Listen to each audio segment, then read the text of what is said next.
Hello the white कोटर्स। आज से हम स्टार्ट करेंगे न्यू प्लेलिस्ट जो कि नर्सिंग फाउंडेशन बेसिक है।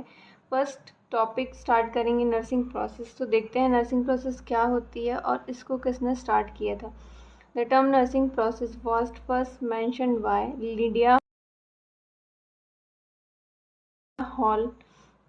देन 1958 में ईडा जीन ऑरलैंडो ने स्टार्ट किया था 4 stage of nursing process.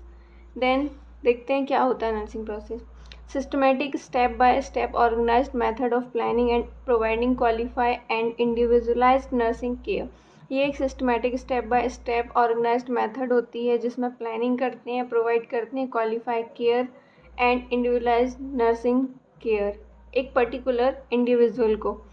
Then identify करते हैं इसमें पेशेंट की हेल्थ स्टेटस को, एक्चुअल जो अभी करेंट प्रॉब्लम है वो, और potential health problems. It means जो पॉसिबिलिटी है, चांसेस हैं जो भी कंडीशन प्रॉब्लम होने की। Identify needs to deliver specific nursing intervention. Client में भी फैमिली, क्लाइंट जो रहता है वो कोई भी फैमिली मेम्बर हो सकता है या फिर कम्युनिटी का कोई भी पीपल हो सकता है, और अ ग्रुप, कोई भी ग्रुप हो सकता है। Then centered client nurse, center client nurse plan for patient care according to problem और need of patient rather than nursing goals. जो भी प्रॉब्लम्स है उनकी, जो पेशेंट है उसकी नीड के अकॉर्डिंग जो नर्स रहती है वो प्लान करती है रेदर देन नर्सिंग गोल्स। मतलब उसको गोल टारगेट नहीं करना पड़ता कि मतलब पर्टिकुलर गोल की नहीं मुझे ये अचीव करना है। जो उसकी प्रॉब्लम्स है उस पर बेस्ड रहती है नर्सिंग केयर, और जो नीड्स है उस पर। देन अब देखेंगे स्टेप्स ऑफ नर्सिंग प्रोसेस। अपने डेफिनेशन में देखा था कि जो नर्सिंग प्रोसेस रहती है वो स्टेप बाय स्टेप रहती है। तो फर्स्ट स्टेप जो रहता है वो असेसमेंट रहता है। इसमें सब्जेक्टिव ऑब्जेक्टिव डाटा को असेस करती हैं। देन डायग्नोसिस, आइडेंटिफाई करते हैं disease condition. Then outcome identification, कि जो भी डाटा जो कलेक्ट किया गया था ऑब्जेक्टिव और सब्जेक्टिव, या फिर जो डायग्नोस किया गया डिसीज़ कंडीशन, आउटकम उससे क्या निकला है, कैसी प्लानिंग करनी है अकॉर्डिंग टू पेशेंट की कंडीशन, नीड्स के according. Planning it means intervention, क्या प्लान करना है। नेक्स्ट हम देखते हैं इम्प्लीमेंटेशन। इम्प्लीमेंट करना, जो भी आपने प्लान किया है उसको इम्प्लीमेंट करना। इट मीन्स अप्लाई करना पेशेंट पे।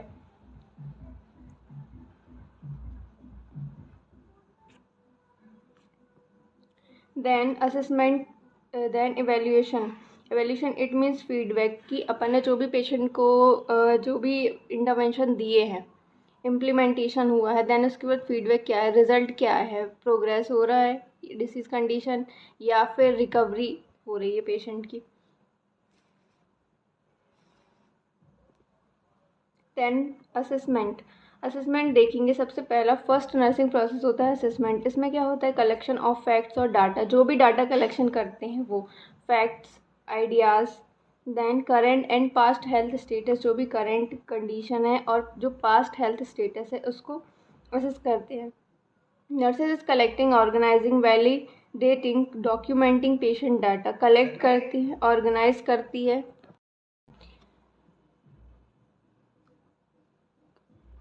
Organising, validating, documenting patient data. जो भी पेशेंट का डाटा है उसको डॉक्यूमेंट भी करना है। इट मीन्स रिटर्न फॉर्म में, जो भी फाइल में लिखना है। देन आता है टाइप ऑफ डाटा कलेक्शन, किस किस टाइप से अपन डाटा कलेक्शन कर सकते हैं। फर्स्टली सब्जेक्टिव डाटा, देन आता है objective data, overt data, observe data. Subjective data जो रहता है इसमें सिम्टम्स, जो भी इन्फॉर्मेशन जो पेशेंट शेयर कर रहा है उसके अकॉर्डिंग इसमें सब्जेक्टिव डाटा में डाटा कलेक्ट करते हैं। देन ऑब्जेक्टिव डाटा, जो भी साइंस है, और ओवर्ट डाटा, जो साइंस है पेशेंट की बॉडी में, जो भी चेंजेस दिख रहे हैं हेड टू टू एग्जामिन करने के बाद, दैट इज साइंस, उसमें आता है ऑब्जेक्टिव डाटा, जो कि ऑब्जर्व किए जाते हैं किसी भी हेल्थ वर्कर, हेल्थ प्रोफेशनल के थ्रू। देन फर्स्ट देखेंगे ऑब्जेक्टिव डाटा क्या होता है, overt data, observe data. Science and over data, it means physical examination करके जो भी ऑब्जर्व करता है, जो हेल्थ प्रोफेशनल है वो हेड टू एग्जामिन करके, ऑब्जर्व बाय एग्जामिनर। इसमें क्या होता है, मेजरमेंट होती है और ऑब्जर्वेशन होता है। इसमें मेज़र करते हैं, जैसे टीपीआर चार्टिंग करते हैं, TPR temperature, pulse, respiration assess करते हैं, बीपी, ऑल ओवर वाइटल्स को असेस करना। देन कुछ कंडीशंस होती हैं जो बॉडी में चेंजेस दिखते हैं जिनकी वजह से, पहला आता है साइनोसिस की condition. It means bluish discoloration हो जाता है स्किन में, it's a big change. Then eczema, it's a itching skin. Itchy skin मतलब कि स्किन जो रहती है वो रेड हो जाती है, पैचेस हो जाते हैं ईचिंग के कारण। देन आता है जॉइंडिस, येलोइश डिस्कलरेशन हो जाता है स्किन का। इसमें जो कॉर्निया होती है, आई में जो कॉर्निया होता है उसमें भी येलोइश दिखता है। होल बॉडी जो रहती है वो येलोइश कलर होने लगती है। जॉइंडिस की कंडीशन में स्वेलिंग, एडिमा जिसको बोलते हैं, फ्लूइड जो रहता है होल बॉडी में एक्यूमुलेट होने की वजह से स्वेलिंग आती है।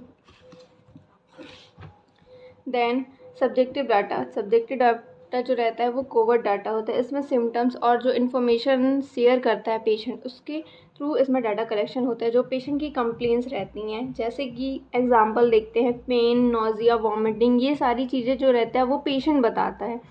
Itching, dizziness, fatigue, anxiety, diarrhoea, fear, phobia, अगर पेशेंट को किसी चीज़ से फियर है तो वो ये चीज़ें भी बताता है। देन हम देखेंगे सोर्स ऑफ डाटा कलेक्शन क्या होता है, किन किन सोर्सों से हम डाटा को कलेक्ट कर सकते हैं। इसमें दो सोर्स होते हैं, प्राइमरी और secondary. Primary it means patient provide करता है डाटा को सेल्फ, मतलब पेशेंट एबल रहता है कि वो खुद से डाटा को, जो भी रहते हैं हेल्थ प्रोफेशनल्स, उनको खुद से बता सके। सेकेंडरी में रेदर देन पेशेंट, मतलब कि जो पेशेंट रहता है वो पेशेंट को छोड़ के जो अदर जो फैमिली मेम्बर्स हो गए, कलीग्स हो गए, जो पेशेंट को लेके आता है वो लोग डाटा को कलेक्ट कराते हैं। देन आता है इंटरव्यू। जो प्राइमरी होता है उसमें इंटरव्यू प्रोसेस होती है, फिजिकल एग्जामिनेशन होता है। सेकेंडरी में कलेक्ट करते हैं डाटा फैमिली मेम्बर से, अदर जो रिकॉर्डर होते हैं, रिपोर्टर्स होते हैं, other health problems. Methods of data collection देखते हैं क्या होती है मेथड डाटा कलेक्शन की, किन किन मेथड से हम डाटा को कलेक्ट कर सकते हैं। सबसे पहले आता है इंटरव्यू के through verbal communication, face to face communication बोल सकते हैं। देन आता है ऑब्जर्वेशन से, ऑब्जर्व करना पेशेंट को, हेड टू टू पूरा ऑब्जर्व करना, जब से पेशेंट आया तब से पूरा ऑब्जर्व करना, all over behaviour, psychological changes, physiological changes, सारी चीज़ें अपन ऑब्जर्व करते हैं। Physical examination, head to to examine करना, ऑल ओवर बॉडी जो पार्ट्स है, ठीक है, एक्सटीरियर जो बॉडी पार्ट जो शो हो रहे हैं उनसे एग्जामिन करना, physical examination head to to examine करते हैं। देन हम डिस्कस करेंगे टाइप्स ऑफ हेल्थ असेसमेंट, किस किस टाइप के हेल्थ असेसमेंट होते हैं। Initial assessment perform with in a specific time after admission. Initial assessment specific time duration में होता है एडमिशन के बाद हेल्थ केयर यूनिट में। देन आता है प्रॉब्लम फोकस, इसमें सिर्फ स्पेसिफिक प्रॉब्लम जो भी आइडेंटिफाई अर्लियर, जो भी स्पेसिफिक प्रॉब्लम्स जो बताई गई हैं पेशेंट के थ्रू या उनके फैमिली मेम्बर्स के थ्रू, हम सिर्फ उस पर फोकस करते हैं। इमरजेंसी असेसमेंट, इसमें फिजियोलॉजिकल और psychological crisis of patient identify, life threatening problem, कोई भी लाइफ थ्रेटनिंग कंडीशन होती है जो पेशेंट रहता है उनके साथ, जैसे फिजियोलॉजिकल या फिर साइकोलॉजिकल क्राइसिस हो रहे हैं, तो इसमें इमरजेंसी असेसमेंट में आता है। फिजियोलॉजिकल इट मीन्स जैसे ट्रोमेटिक इंजरी हो गई है, कार एक्सीडेंट हो गया है, पैनिक अटैक है, हार्ट अटैक है, रैपिड हार्ट रेट, जो हार्ट रेट है बहुत ही फास्ट हो रही है। देन आता है sweating, dizziness, tremors, seizures, GI distress हो रहा है, जीआई में प्रॉब्लम हो रही है, that is all over physiological changes. Then आता है साइकोलॉजिकल चेंजेस, अपन देखेंगे जैसे कन्फ्यूज़न है, पेशेंट कन्फ्यूज है, मेमोरी लॉस हो रही है और गैप हो रहा है, मतलब कि उसको कुछ चीज़ें याद है कुछ चीज़ें याद नहीं है। इनएबिलिटी टू मेक डिसीजन, वो अपने खुद के छोटे मोटे जो डिसीज़न होते हैं वो लेने में एबल नहीं है। एक्सट्रीम मूड स्विंग्स, बहुत ही ज़्यादा मूड चेंजेस हो रहे हैं, मतलब कि हर एक मिनट सेकेंड में मूड चेंजेस होना। ओवरवेलमिंग फियर, उसको बहुत ज़्यादा फियर है, छोटी छोटी चीज़ों से फियर है, जैसे डॉग से तो रहता ही है ऑल ओवर सबको, बहुत सारे लोगों को रहता है, जैसे कैट हो गई नॉर्मली। एग्रेसिव बिहेवियर और हाइपर एक्टिव बिहेवियर, बहुत ही ज़्यादा एग्रेसिव बिहेवियर है, बहुत ही ज़्यादा मतलब छोटी छोटी चीज़ों में गुस्सा करने लगना, और हाइपर एक्टिव है। देन आता है टाइम लैप्स्ड असेसमेंट, इसमें क्या होता है, several months after initial assessment complete patient current status to baseline previously obtain data is mean time less, मतलब कि इनिशियल असेसमेंट, उसके बाद गैप, देन उसके बाद assessment, it means time lapse assessment, time duration होता है इसमें कुछ। देन हम देखते हैं नर्सिंग डायग्नोसिस क्या होता है। नर्सिंग डायग्नोसिस क्या होता है? क्लिनिकल जजमेंट होता है अबाउट इंडिविजुअल, फैमिली और community experience, response to actual और पोटेंशियल हेल्थ प्रॉब्लम का इसमें जजमेंट करते हैं, क्लिनिकली आइडेंटिफाई करते हैं कोई भी कंडीशन को। देन इसमें क्या होता है? Prevent and resolve patient health problem by intervention, इसमें इंटरवेंशन के थ्रू पेशेंट की जो प्रॉब्लम है वो सॉल्व करते हैं। मेडिकल डायग्नोसिस क्या होता है? मेडिकल डायग्नोसिस जो रहता है वो फोकस करता है डिसीज़ में, इलनेस में, फिजियोलॉजिकल और साइकोलॉजिकल चेंजेस, जो अभी अपन ने प्रीवियसली डिस्कस किया। देन आता है नंदा डायग्नोसिस क्या होता है? इसका फुल फॉर्म है North American nursing diagnosis association. ये एक एसोसिएशन है जिसमें primary organisation to diagnose condition, ये एक प्राइमरी ऑर्गेनाइजेशन है जिसमें हम डायग्नोस करते हैं कंडीशंस को, रिसर्च करते हैं जो भी डिसीज़ पे सिम्टम्स के अकॉर्डिंग, साइंस के अकॉर्डिंग, रिवाइजिंग मतलब उसको अगेन, अगर मतलब कि अगर समझ में नहीं आ रहा है तो उसको अगेन रिकॉल करते हैं, सीइंग अगेन उसको बार बार रिसर्च करते, देन डिस्ट्रीब्यूट करते हैं, इंटीग्रेटिंग मतलब एक दूसरे से कनेक्ट करना, जैसे साइन सिम्टम्स को कनेक्ट करते हैं, कोई डिसीज़ कंडीशन है तो इसके थ्रू ये प्रॉब्लम हो सकती है, इस डिसीज़ के थ्रू ये प्रॉब्लम हो सकती है, ऐसे हम डिसीज़ को इंटीग्रेट करते हैं। देन आता है, अब देखेंगे needs, Maslow hierarchy needs prioritise nursing diagnosis होता है। इसमें ये मोटिवेशनल थ्योरी होती है, इसमें 5 टायर्स होते हैं जिसमें हम एक्सप्लेन करते हैं। ये अब्राहम मास्लो के थ्रू दिया गया था, जो ये नीड्स हैं वो basic human needs. First one is self actualisation need. इसमें क्या होता है? Desire to become the most that one can be, know self abilities, creative activities, it means self actualisation need, it means आपकी खुद की need क्या है, self, आपको क्या करना अच्छा लगता है, आपकी एबिलिटीज़ क्या हैं, उन पर वर्क करना, आप किसी भी चीज़ में आप मतलब आपके पास अगर टैलेंट है तो आप उसमें आगे बढ़िए, क्रिएटिविटी कीजिए, या फिर एक्टिविटीज़, सेल्फ फुलफिलमेंट, खुद की सेटिस्फेक्शन के लिए चीज़ें करना। नेक्स्ट अपन देखेंगे सेल्फ स्टीम क्या होता है। It means respect, status, recognition, strength, freedom. ठीक है, खुद के लिए रिस्पेक्ट, स्टेटस, ये सारी चीज़ें मैटर करती है, ये self esteem, strength, freedom. Then आता है लव एंड बिलोंगिंगनेस। क्या होता है? Friendship, family, service of connection, क्योंकि लव एंड बिलोंगिंगनेस बहुत ही नीड होती है। अब अगर आप किसी फैमिली में रह रहे हैं, एक नॉर्मल जो ह्यूमन बीइंग है उसको बहुत ज़रूरी होता है, चाहे फ्रेंडशिप हो, फैमिली हो, या फिर कोई भी मतलब इंटीमेट रिलेशनशिप, मतलब बहुत ही ज़्यादा क्लोज रिलेशनशिप। देन आता है safety need, personal safety, security, employment, resources, health, property.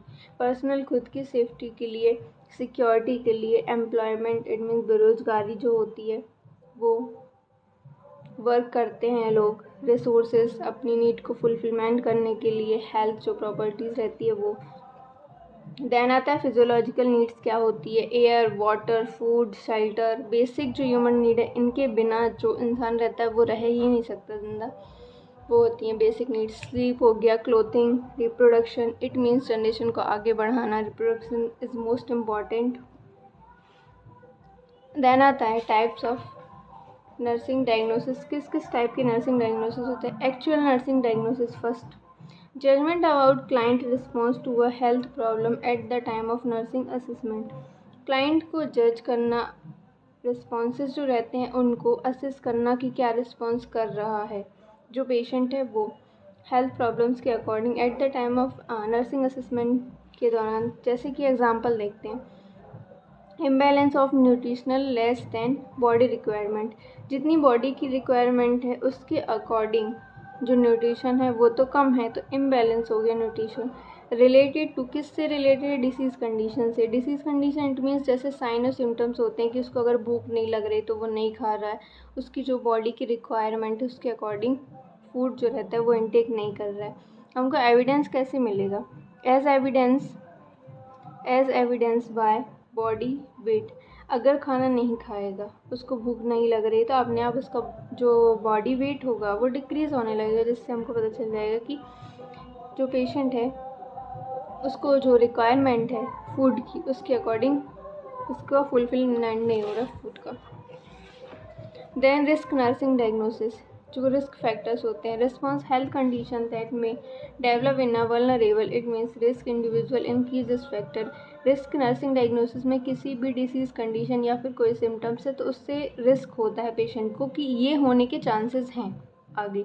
अगर आपने ये इंटरवेंशन नहीं किया तो आपको ये कंडीशन हो जाएगी। जैसे risk for infection related to compromised immune system, infection के चांसेस होते हैं अगर आपका इम्यून सिस्टम वीक है। जैसे हॉस्पिटल में आप छोटे बच्चों को ले जाते हो, मतलब 2-3 साल के बच्चों को जैसे ले जाते हैं, उनका जो इम्यून सिस्टम रहता है वो बहुत वीक होता है, जिसकी वजह से उनको इन्फेक्शन के चांसेस हो जाते हैं। और जो पेशेंट होता है उनका भी जो इम्यून सिस्टम हो रहता है वो वीक रहता है, जिससे उनको हॉस्पिटल एक्वायर्ड इन्फेक्शन होने के चांसेस होते हैं।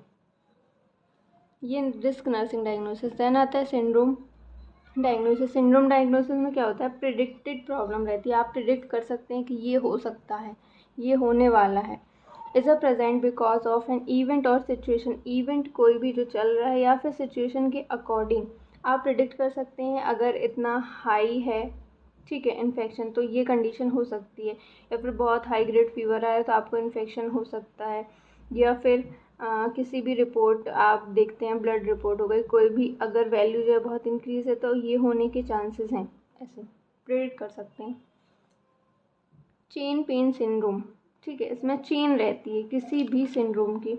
देन आता है wellness nursing diagnosis. Wellness nursing diagnosis मतलब हेल्थ प्रमोशन नर्सिंग डायग्नोसिस। इससे अपन हेल्थ को प्रमोट करते हैं, ठीक है, हेल्थ को प्रमोट करते हैं। When patient is willing to improve lack of knowledge, कोई भी जो नर्सिंग डायग्नोसिस होते हैं ना, बनते हैं, जैसे लेक है, इम्पेयर्ड है अगर कोई चीज़, तो उसको रहता है फुलफ़िल करता है जो पेशेंट रहता है। जैसे अगर उसको नॉलेज की डेफिशिएंसी है तो जो पेशेंट रहेगा वो अपना नॉलेज को क्या करेगा? इम्प्रूव करेगा।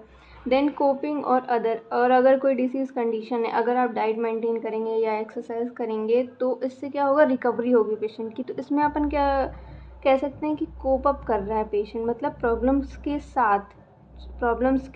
साथ वो क्या कर रहा है? कोप करने की कोशिश कर रहा है, जिससे उसकी रिकवरी चांसेस है, खुद को इम्प्रूव कर रहा है। आइडेंटिफाई नीड, और जो नीड्स हैं उनको आइडेंटिफाई, जैसे इसमें एग्जांपल देखते हैं।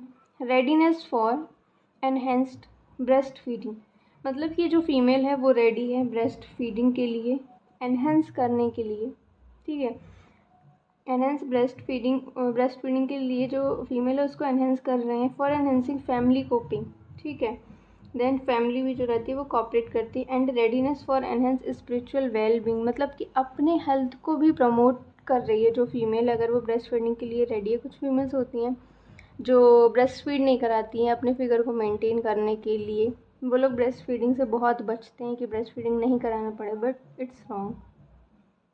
ब्रेस्ट फीडिंग जो रहती है उसमें मदर्स को भी बहुत सारे बेनिफिट्स होते हैं। सबसे पहला बेनिफिट तो यही होता है कि जो पोस्टपार्टम जो ब्लीडिंग होती है उससे प्रिवेंट कर सकते हैं अपन, जो फीमेल है उसको एटलीस्ट 6 मंथ तक तो जो ब्लीडिंग रहती है वो कंट्रोल हो जाती है। आफ्टर डिलीवरी अगर वो ब्रेस्ट फीड कर रही है मदर, ब्रेस्ट फीडिंग मदर है तो।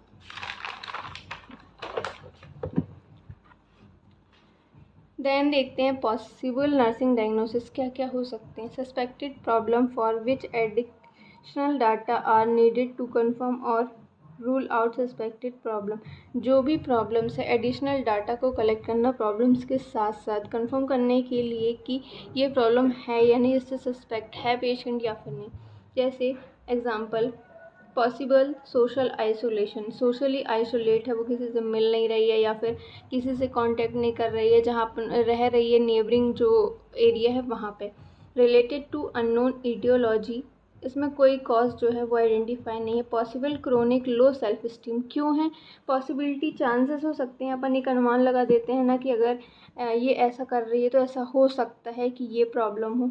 तो लो सेल्फ स्टीम मतलब कि वो खुद ही मतलब कॉन्फिडेंस नहीं है उसके अंदर कि वो लोगों से बात कर सके, ये चांसेस होते हैं। देन हम आगे डिस्कस करेंगे component of nursing diagnosis. Nursing diagnosis के क्या कंपोनेंट हो सकते हैं? बेसिकली इसमें 3 कंपोनेंट्स हैं। Problem, diagnostic level.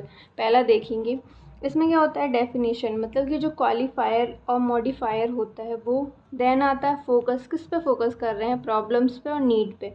मॉडिफायर क्वालिफायर्स क्या होता है, पेशेंट की जो कंडीशन और प्रॉब्लम्स होती हैं वो देखना, साइन एंड सिम्टम्स।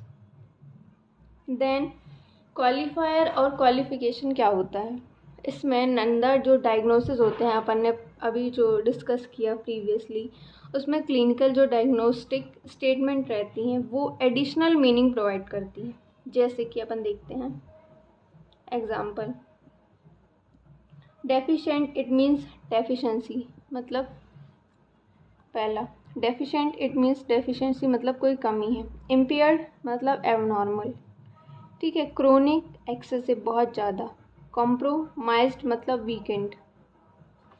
देन आगे देखेंगे इनफेक्टिव मतलब यूजलेस, कोई काम का नहीं। डिक्रीज मतलब रिड्यूस, डेफिशिएंसी कमी। Increase raise expand. अब aetiology and causes related factor, risk factor मतलब कॉजेस क्या क्या हो सकते हैं। वन और more probable cause of health problem, एक से ज़्यादा कॉज हो सकते हैं। Give direction to require nursing therapy, इनको जो कॉजेज रहते हैं वो डायरेक्शन देते हैं कि आपको किस टाइप की केयर प्रोवाइड करनी है, पेशेंट को क्या डिसीज़ या फिर किस बैक्टीरिया वायरस ने अटैक किया है। Require nursing therapy, providing nursing care, जैसे एग्जांपल पैथोजेंस, ये मेन कॉज है। इन चीज़ों की वजह से ही डिसीज़ कंडीशन जो रहती है वो कॉज होती है। जेनेटिक हो सकता है, जेनेटिक म्यूटेशन जो कि अपने जो फादर मदर या एंसेस्टर्स से जो भी डिसीज़ ट्रांसफ़र हुए हैं वो। Life style factor, most important, life style, आपकी जो लाइफ स्टाइल है वो हेल्दी है या अनहेल्दी है। कोई नहीं होते बहुत ही ज़्यादा स्मोकिंग ड्रिंकिंग करते हैं या फिर उनका डाइट सही नहीं रहता है, सेडेंटरी लाइफ स्टाइल रहती है, तो इनसे भी डिसीज़ कंडीशन होने के बहुत ज़्यादा चांसेस होते हैं। जैसे कोई सेडेंटरी वर्कर है, मतलब टेबल और चेयर में बस बैठ के काम करना, उसको क्या होगा, ओबेस होगा पेशेंट, ओबेसिटी बढ़ेगी। ओबेसिटी की वजह से क्या होगा, डायबिटीज़ होगी, हाइपरटेंशन होगा। इससे ही ये डिसीज़ कॉज होते हैं, इससे फिर आगे बड़ी बड़ी बीमारियां होती जाएंगी। देन साइन सिम्टम्स क्या होते हैं, indicating the presence of a particular diagnostic level. Particular diagnostic level जैसे pain, redness, swelling, vomiting, dizziness etcetera, ये साइन और सिम्टम्स हैं जिनसे हमको डिसीज़ की होने का पता चलता है कि अगर ये साइन है या फिर ये सिम्टम्स है तो ये डिसीज़ कंडीशन कॉज हो सकती है। एग्जाम्पल जैसे acute pain related to tissue ischemia as evidenced by pain rating of 8/10 measuring pain level। acute pain क्या है, क्वालिफायर है जिस पर फोकस कर रहे हैं कि पेन क्या है, एक्यूट है। रिलेटेड टू टिश्यू इश्कीमिया, किससे रिलेट कर रहा है, इश्कीमिया, इट मीन्स ये ईडियोलॉजी, इश्कीमिया की वजह से क्या है, एक्यूट पेन है। हमको कैसे पता चला, ये एविडेंस है। पेन से, पेन जो है वो साइन सिम्टम है, पेन से हमको पता चला कि इश्कीमिया कंडीशन। देन रेटिंग, हमने मेज़र कैसे किया कि पेन कितना है पेशेंट को, तो जो मेजरिंग जो पेन लेवल आता है, स्केल बहुत सारे आते हैं, रेटिंग स्केल हो गया, जैसे ग्लासकोमा हो गया स्केल, इससे हम रेट जो रहता है मेज़र करते हैं। अब आता है आउटकम आइडेंटिफिकेशन, गोल और desired outcome. Client focused goal that will provide the basic for evaluating nursing diagnosis। Outcome identification, आपने जो भी केयर प्रोवाइड की, इंटरवेंशन किया, इम्प्लीमेंटेशन किया, देन उसके बाद जो भी आउटकम निकला कि पेशेंट की रिकवरी हुई, ठीक है, या फिर डिसीज जो रहता है वो और प्रोग्रेस हो गया है, कंडीशन और ज़्यादा वर्स्ट होती जा रही है, या पेशेंट फील कर रहा है better, that is outcome identification.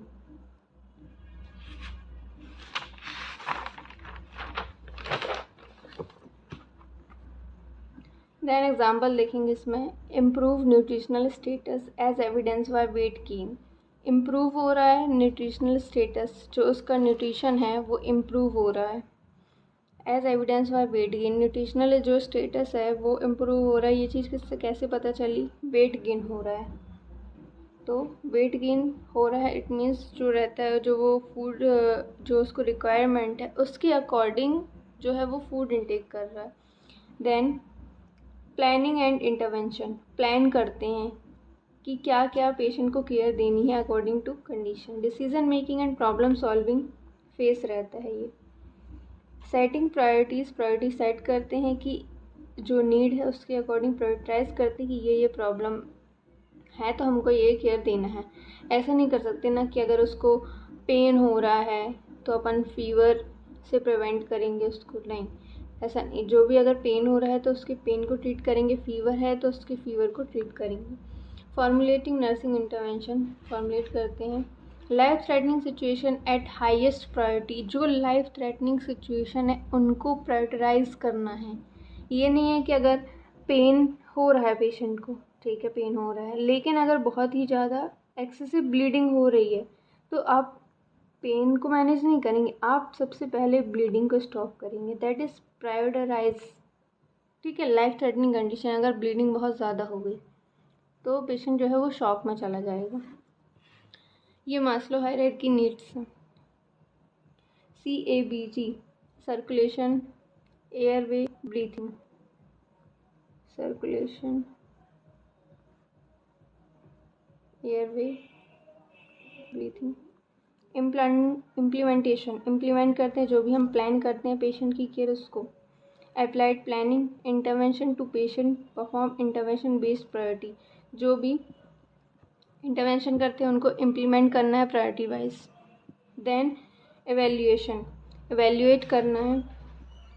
Final step, client reached the goal, feedback, outcome, data, modify और terminate client care plan. Evaluation final step होता है, इसमें पेशेंट जो रहता है उसके बारे में जो भी अगर रिकवरी हुई है या फिर प्रोग्रेस हो रहा है डिसीज़ कंडीशन, तो ये चीज़ें पता चलती हैं। आउटकम, डाटा, मॉडिफाई और टर्मिनेट क्लाइंट केयर प्लान्स। अगर आपको कोई डाउट है तो आप कमेंट कर सकते हैं और फीडबैक दीजिए कैसी लगी आपको क्लास।